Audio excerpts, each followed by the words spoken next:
ਤੰਵਰ ਸਾਹਿਬ ਜਿਹੜੇ ਕਦੇ ਕਾਂਗਰਸ ਦੇ ਬੜੇ ਦਿੱਗਜ ਨੇਤਾ ਸੀਗੇ, ਆਮ ਆਦਮੀ ਪਾਰਟੀ 'ਚ ਹੋ ਗਿਆ ਸ਼ਾਮਲ ਹਰਿਆਣੇ ਦੇ ਵਿੱਚ ਜੀ।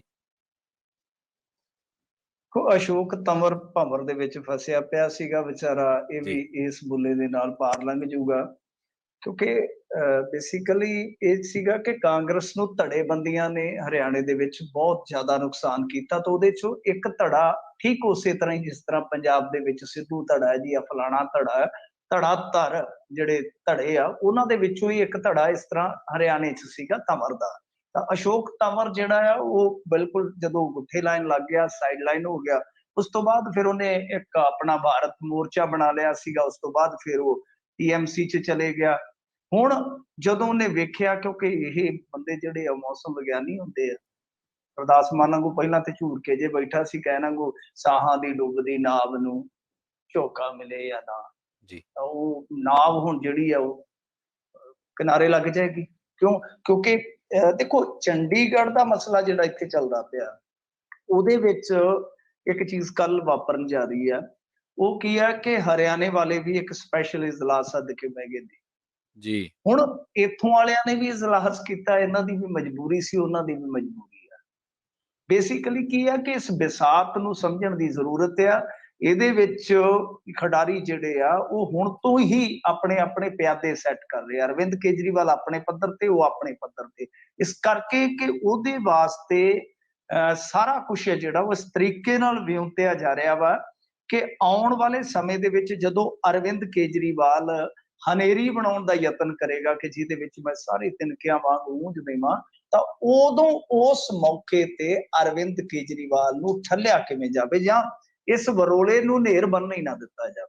ਪਹਿਲਾਂ ਹੀ ਇੱਕ ਜਿਹੜੇ ਜਜ਼ਬਾਤੀ ਮੁੱਦੇ ਹੁੰਦੇ ਨੇ ਕਿਸੇ ਵੀ ਸਟੇਟ ਦੇ, ਕਿਸੇ ਵੀ ਖਿੱਤੇ ਦੇ, ਕਿ ਉਹਦੇ ਵਿੱਚ ਇਹਨੂੰ ਉਲਝਾ ਲਿਆ ਜਾਵੇ ਜੀ। ਤਾਂ ਉਸੇ ਕੜੀ ਦਾ ਹਿੱਸਾ ਆ ਕਿ ਜਿਸ ਤਰ੍ਹਾਂ ਹਰਿਆਣਾ ਰਾਜਨੀਤੀ ਨੂੰ ਜਦੋਂ ਅਸੀਂ ਵੇਖਦੇ ਹਾਂ ਤਾਂ ਉਹਦੇ ਵਿੱਚ ਖਾਸ ਤੌਰ ਤੇ SYL ਆ, ਖਾਸ ਤੌਰ ਤੇ ਚੰਡੀਗੜ੍ਹ ਦਾ ਮੁੱਦਾ ਆ, ਖਾਸ ਤੌਰ ਤੇ ਹਿੰਦੀ ਬੋਲਦੇ ਕੁਝ ਪਿੰਡ ਆ ਜਿਨ੍ਹਾਂ ਦੀ ਡਿਮਾਂਡ ਨਹੀਂ, ਜਿਨ੍ਹਾਂ ਦਾ ਕਲੇਮ ਕਰਦਾ ਹਰਿਆਣਾ ਕਿ ਉਹ ਸਾਡੇ ਆ, ਪਰ ਉਹ ਜੇ ਪਿੰਡ ਚਲੇ ਜਾਂਦੇ ਉਸ ਵੇਲੇ ਤੇ ਸਤਲੁਜ ਦੇ ਨਾਲ ਜਾ ਲੱਗਣੇ ਸੀਗੇ, ਉਹਨਾਂ ਦੀ ਦਰਿਆਈ ਮਾਲਕੀਅਤ ਬਣ ਜਾਣੀ ਸੀਗੀ। ਤਾਂ ਉਸ ਵੇਲੇ ਪੰਜਾਬੀਆਂ ਦਾ ਸਟੈਂਡ ਕੁਛ ਇਸ ਤਰ੍ਹਾਂ ਦਾ ਰਿਹਾ ਕਿ ਆਪਾਂ ਕਹਿ ਸਕਦੇ ਕਿ ਥੋੜਾ ਬਹੁਤਾ ਉਹਨਾਂ ਨੇ ਬਚਦਾ ਪੰਜਾਬ ਬਚਾਇਆ ਵਾ।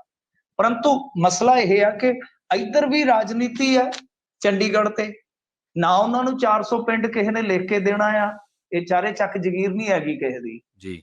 ਤੇ ਨਾ ਚੰਡੀਗੜ੍ਹ ਕੋਈ ਗਮਲੇ ਦੇ ਵਿੱਚ ਲੱਗਿਆ ਪੌਦਾ ਹੈ, ਜਿਵੇਂ ਅੱਜ ਕੱਲ ਰੈਡੀਮੇਡ ਜਿਹੇ ਹੁੰਦੇ, ਤਿਆਰ ਹੀ ਹੁੰਦੇ ਆ ਬੂਟੇ, ਕਿ ਉੱਥੋਂ ਲੱਦੋ ਸਕੂਟਰ ਤੇ ਆਪਣੇ ਘਰ ਦੇ ਕਮਰੇ 'ਚ ਰੱਖ ਦਵਾ ਕੇ, ਕਿ ਇਸ ਤਰ੍ਹਾਂ ਕੋਈ ਚੰਡੀਗੜ੍ਹ ਸਜਾ ਕੇ ਥਾਲੀ 'ਚ ਸਾਨੂੰ ਨਹੀਂ ਦੇ ਸਕਦਾ।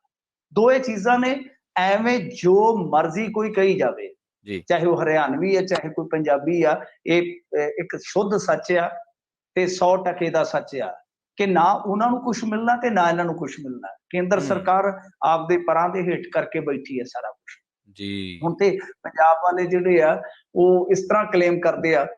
ਮੈਨੂੰ ਹੁਣੇ ਕੈਨੇਡਾ ਚੋਂ ਫੋਨ ਆਇਆ, ਉਹ ਕਹਿੰਦੇ ਆ ਕਿ ਜਨਾਬ ਤੁਸੀਂ ਕਾਹਤੋਂ ਐਵੇਂ ਲੋਕਾਂ ਨੂੰ ਉਹ ਗਲਤ ਰਸਤੇ 'ਚ ਪਾਈ ਜਾਂਦੇ ਹੋ, ਤੁਸੀਂ ਪੱਤਰਕਾਰ ਕਾਹਦੇ ਪੱਤਰਕਾਰ ਜੇ ਬਈ ਤੁਸੀਂ, ਚਾਰ ਅਗਲਾ ਸਾਨੂੰ ਸੁਣਾਉਂਦਾ, ਅਸੀਂ ਤੇ ਹੱਥ ਬੰਨ ਕੇ ਬਹਿ ਜਾਈਦਾ ਅੱਗੇ, ਹਾਂਜੀ ਹਜ਼ੂਰ ਦੱਸੋ। ਉਹ ਕਹਿੰਦੇ ਕਿ ਤੁਸੀਂ ਆਪਦੀ ਚੰਡੀਗੜ੍ਹ ਛੱਡ ਕੇ ਰਾਜਧਾਨੀ ਕੋਈ ਵਿਚਾਲੇ ਜੇ ਬਣਾ ਲਓ। ਮੈਂ ਕਿਹਾ ਜੀ ਮੋਗਾ ਬਣਾ ਦਿਓ, ਫਿਰ ਉੱਠੀਏ ਜੀਰਾ ਬਣਾ ਦਿਓ, ਸਾਨੂੰ ਕੀ, ਚਲੋ ਬਣਾਉਣ ਵਾਸਤੇ ਸਾਨੂੰ ਪੈਸੇ ਤੇ ਦਵਾ ਦਿਓ ਜੀ। ਬਿਲਕੁਲ। ਅੱਜ ਘੱਟੋ ਘੱਟ 4 ਲੱਖ ਕਰੋੜ ਦੀ, ਕੋਈ 5 ਲੱਖ ਕਰੋੜ ਦੀ ਪ੍ਰਾਪਰਟੀ ਹੋਏਗੀ ਚੰਡੀਗੜ੍ਹ ਜੀ, ਤਾਂ ਸਾਨੂੰ ਦਵਾ ਦਿਓ ਤੁਸੀਂ, ਅਸੀਂ ਆਪਣੀ ਬਣਾ ਲੈਂਦੇ। ਕਿੱਡੀ ਕੁ ਗੱਲ ਹੈ, ਕੁਛ ਦਿਓ ਤਾਂ ਸਹੀ, ਕੁਛ ਲੈ ਕੇ ਤਾਂ ਦਿਓ, ਮਤਲਬ ਕਿ ਇਹੀ ਹੈ ਨਾ ਜੀ। ਸੋ ਇਸ ਤਰ੍ਹਾਂ ਹੁੰਦਾ ਕਿ ਬਈ ਗੱਲ ਜਿਹੜੀ ਹੈ ਕਿ ਚੰਡੀਗੜ੍ਹ ਜਿਹੜਾ ਆ ਉਹ ਸਹੀ ਹੈ ਕਿ ਨਹੀਂ ਮਿਲਣਾ, ਨਾ ਇਹਨਾਂ ਨੂੰ ਮਿਲਣਾ ਨਾ ਉਹਨਾਂ ਨੂੰ ਮਿਲਣਾ, ਬਟ ਇਹਦੇ ਵਿੱਚ ਇਹ ਤੇ ਸਾਫ਼ ਹੈ ਨਾ, ਇਹ ਤੇ ਸਾਫ਼ ਆ ਕਿ ਭਾਈ ਕੁਛ ਨਾ ਕੁਛ ਤੇ ਦਿਓ ਤਾਂ ਹੀ ਚੰਡੀਗੜ੍ਹ ਬਣੇਗਾ। ਪਰੰਤੂ ਉਹਦੇ ਵਿੱਚ ਉਹ ਇੱਕ ਸੱਚ ਹੈ, ਉਹ ਹਕੀਕਤ ਦਰ ਹਕੀਕਤ ਆ ਕਿ ਉਹ ਰਹੇ, ਪਰੰਤੂ ਅਸਲ ਦੇ ਵਿੱਚ ਜਿਹੜਾ ਉਦੋਂ ਵੀ ਵੱਡਾ ਸੱਚ ਹੈ ਤੇ ਜਿਹੜਾ ਜ਼ਿਆਦਾ ਨੱਚਣ ਡਿਆ ਉਹ ਇਹੋ ਆ ਕਿ ਉਧਰ ਵੀ ਰਾਜਨੀਤੀ ਹੋ ਰਹੀ ਹੈ। ਕਾਂਗਰਸ ਜਨਤਾ ਦਲ ਸੌਰੀ ਜਿਹੜੇ ਚੁਟਾਲੇ ਆ, ਹਾਂਜੀ, ਔਰ ਇਸ ਤੋਂ ਇਲਾਵਾ ਜਨ ਨਾਇਕ ਜਨਤਾ ਪਾਰਟੀ ਹੈ ਜਿਹੜੀ ਉਹਨਾਂ ਦੀ, ਉਹ ਸਾਰੇ ਇਸ ਮੁੱਦੇ ਤੇ ਇਸ ਤਰ੍ਹਾਂ ਫਸੇ ਹੋਏ ਨੇ ਕਿ ਕੋਈ ਵੀ ਪਾਰਟੀ ਵਿਰੋਧ ਨਹੀਂ ਕਰ ਸਕਦੀ ਉੱਥੇ ਭਾਰਤੀ ਜਨਤਾ ਪਾਰਟੀ ਇਹਨਾਂ ਮੁੱਦਿਆਂ ਤੇ। ਜੀ ਉਹਨਾਂ ਨੇ ਸਪੈਸ਼ਲ ਇਜਲਾਸ ਸੱਦ ਲਿਆ, ਅਸ਼ੋਕ ਤੰਵਰ ਇੱਧਰ ਆ ਗਿਆ। ਸੋ ਇਹ ਇੱਕ ਤਰ੍ਹਾਂ ਨਾਲ ਕਹਿ ਲਓ ਕਿ ਹੁਣ ਹਰਿਆਣੇ ਦੀ ਸ਼ੁਰੂਆਤ ਹੋ ਚੁੱਕੀ ਹੈ।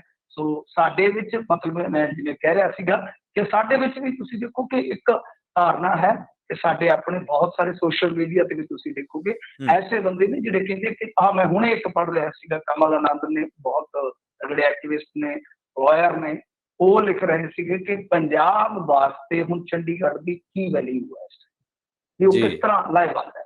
ਦੱਸੋ ਕਿ ਮਤਲਬ ਕਿ ਸਾਡੀ ਤਾਂ ਧਾਰਨਾ ਹੁਣ ਇਸ ਤਰ੍ਹਾਂ ਦੀ ਬਣ ਰਹੀ ਹੈ ਕਿ ਯਾਰ ਇਸ ਝਗੜੇ 'ਚ ਹੁਣ ਲੈਣਾ ਕੀ ਹੈ।